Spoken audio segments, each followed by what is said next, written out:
We're finally back after what felt like a pretty long break, and we make our way to, if not the best track of all time, in Belgium, Spa.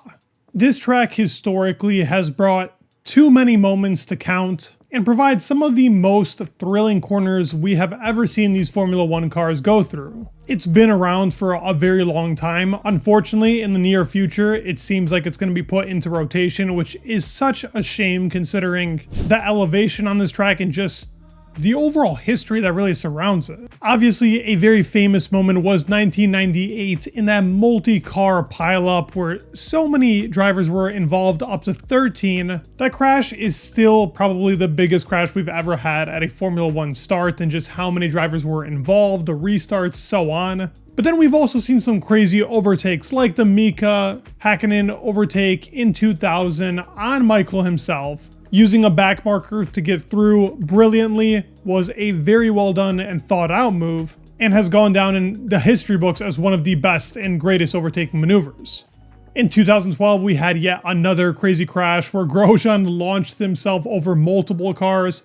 2019, we had Leclerc's maiden victory, and it's been quite the good track for him in recent years as well. The 2021 GP got rained out, and it is kind of looking like we might get that type of GP. Let's not hope for it. We'll talk more about that a little bit later. In 24, just recently, we had the George Russell disqualification after what was an amazing race, unfortunately for him. But there is something very unique happening this weekend. I gotta talk about it.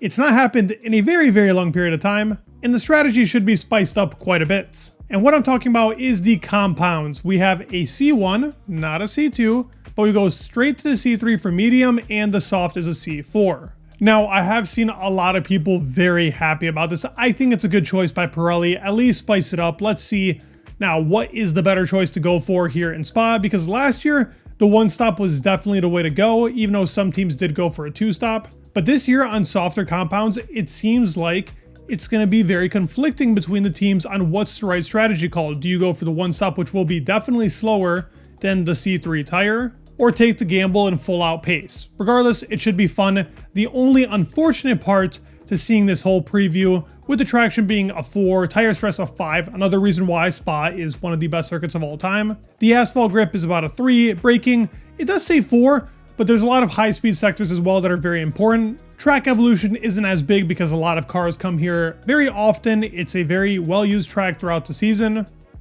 In downforce is about a 2. We will see teams go to a 1.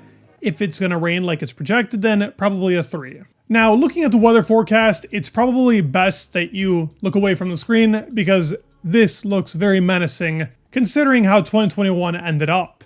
It's Monday when I'm recording this, and it's raining from Monday to Monday. Straight up, the percentage is very high and it will constantly rain, and that is very bad for that track. It's not the greatest at really removing that water, and of course, nowadays these F1 cars, Pirelli is scared to actually put them onto those super wets, and we very rarely see wet racing, which is unfortunate, but for the predictions, we're definitely going to have to talk about it being a wet race, and that will play account into some pretty wild predictions I have in my head right now. After all the talk in this kind of half summer break we've had so far with Christian Horner, Max Verstappen, the headlines are going to surround Red Bull. Big upgrade coming from Ferrari, that's also going to be a big focus point here. The Alpine seat is looking a bit iffy. Bottas was rumored at some point as well. There's so much to follow, and this weekend can have a rippling effect on a lot of drivers if they do not have a standout weekend. But go ahead and drop your predictions on the Unchained race week for Spa. Want to see you all participating against me. I've been doing actually pretty decent as of lately, but I'm going bold this week, so I want to see if you guys take the same approach with these wet conditions. Also, be on the lookout for the clothing. It is dropping this week. Some of you guys have asked. Yes, this week. Be on the lookout on the website, unchainedmediainc.com. But with that being said, we can start now in the worst and best teams per usual. In the prediction section now of the video, talking about the worst teams, it's difficult, but not so much. Now, what do I mean by that? The Sauber car has improved. Aston has slowly been improving. Williams has been up and down. But I think the team that's definitely the worst, both in qualifying and the race, is the Alpine car. Now, Pierre made the difference in Silverstone. It was wet. When it counted, they actually had the right strategy calls, but he also drove a brilliant race with nice overtakes. It is still the worst car in 10th. Following it closely, I do believe this car on its day is better than obviously the Alpine, but I do have Racing Bulls in this section. So 10th, Alpine, 9th, Racing Bulls, and 8th for me is going to be Haas. I say worst teams. I think all of them have the potential to score points, especially in a wet weekend like this. It's more on the driver than it is the car. But I'm just basing it off performance and what we've seen from these cars and really their strengths and weaknesses in the year. Alpine on a track like this where it's a lot of straights and it's going to be very tricky, I don't believe they have the engine power to really fight with the other cars. But if it's wet, there's a possibility there. Racing Bulls, also draggy, Haas, and high speed, especially like Puan, that's going to be very difficult for them to actually nail if the car is bouncing like it has been as of lately. Now looking at the best teams, I think this is a bit easier than the worst teams, but still a bit difficult with the exception of P1. Whether it's wet or dry, those tires do not die. Now that is quite the bar, and McLaren is the #1 team for me in best teams. Ferrari is my #2 team. As I said, I'm gonna be a bit bold here. It's a bit of a prediction because they have the rear suspension upgrade. I also think this track favorites that car. Leclerc has been good around here. Fun fact, Lewis Hamilton has never been out of the top 4 here in Spa. Will that change this year? I don't know. We'll have to wait till the end of the video to see my prediction on whether I believe it will happen or not. But both drivers like this track. The car has been decent throughout this regulation period here, and I think this suspension upgrade will change the trajectory of the car. Maybe I'm just hopeful. Some copium there. It's not like Ferrari's my favorite team, but I would like to see them do well. And in P3, I think it's debatable here. Red Bull is who I put, and obviously in quotations, Max, because he is the team right now. I do think the Red Bull car will be able to compete, and Max loves this track. It's his favorite track of all time. The guy grew up very close to here. To me, Red Bull is in P3, Mercedes following very closely behind. It seems like they're a little bit out of reach, that's my opinion, but that could very well change with their also performance upgrades that are coming here at Spa. Now to go over my unchained driver, and it is going to be Fernando Alonso. I think it's going to be an extremely good weekend for him. He hasn't had the best track record in Spa. It's a wet weekend. The more experienced drivers will do better.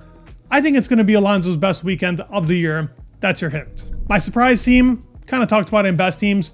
Ferrari being second is a surprise, so Ferrari is my surprise team of the weekend for Spa. I do believe the upgrade will work, and with that as well, the drivers just love the track, and that plays into my factor of it being the surprise team, and hopefully this is a start of the Ferrari car regularly competing for podiums and wins. That'd be nice. And my worst drive, it's hard to ever base this off of performance because it's just whatever I'm thinking in the moment, so don't hate on me here. I think it's going to be Isaac Hadjar. I am somewhat relating this to the weather because in the wet, he's obviously had his Australia, which wasn't great, and then he crashed in the back of Kimi, but I don't really put the blame on him here. That could have happened to anybody. Nobody could see it. But we haven't seen a very good performance out of any of the rookies really in the wet, with the exception of Kimi. Kimi had that outstanding Australia, so it'll be interesting to see what happens. For me, Hadjar in that worst spot. Okay, we are now on top 5 for the Unchained race week, making my predictions for obviously the race week that it is in Belgium. And per usual, I am just going off the dome. But I do have a certain driver in mind, and it's going to look pretty crazy. I think this is going to be one of my boldest predictions of the year. I've been thinking about it for a while now because of this rain. I really hope the GP happens. Otherwise, this would suck because I think it's going to be a very crazy finish here in the top 5. So with that, in my P5 position, believe it or not, maybe you guys are saying I'm insane, and maybe I really am. I just think in the wet, they have a couple of upgrades in the car. He is Fernando Alonso, the most experienced. He's an insanely good wet driver. He's going in the top 5. I can put him here once in the year. I believe this is a track. As I said, maybe you guys are saying, Mickey, you're insane, but this is my prediction for this weekend. In P4, this has also been very hard and tough to judge. It's a lot of drivers that I believe are just demons in the wet, but there is also a car that I think is just much better than the others, even if their pace isn't up to par, so they have to be higher. But I do believe Lewis, for this weekend, will actually hop himself up ahead of Leclerc. It's going to be a wet race. He's been phenomenal in them. He's going to keep that tradition of finishing in the top 4 ever since he's been racing at Spa. So yes, he's keeping that record. For P3, I don't think it's happened yet that out of the McLarens, Lando did not win in a wet race. I think it's happening here though. In P3, it's going to be Lando. His teammate will be ahead. That is already, I guess, a spoiler. But who's second place? Who's first place? I've been throwing it up in the air a lot. I think there's a driver that just excels to the extreme on this track, but he does not have the car to win. So for that reason, Max Verstappen is my P2. And with that, Oscar Piastri is going to be in P1. I think this is pretty bold considering I have Lewis and Fernando in here. I'm probably scoring a total of 3 points because I'm going to get fast lap, but other than that, we'll see. Oh, I forgot about Constructors winner. That should be an easy McLaren, in my opinion, with the wet. Those tires are insane unless they crash out. It'll be very tough. But fastest lap, I'm also going to put that for Oscar Piastri. They're just going to have the tire wear to go on and on if the track dries out even a little bit. You know where I'm going with this. McLaren car, it's a rocket ship. It's unstoppable, especially in conditions where the tires are going to deplete even faster.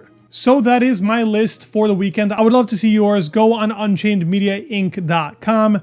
Drop your predictions, compete against me and everybody else involved. Thank you all so much for the support. Please leave a like, subscribe. It would mean the world. And peace.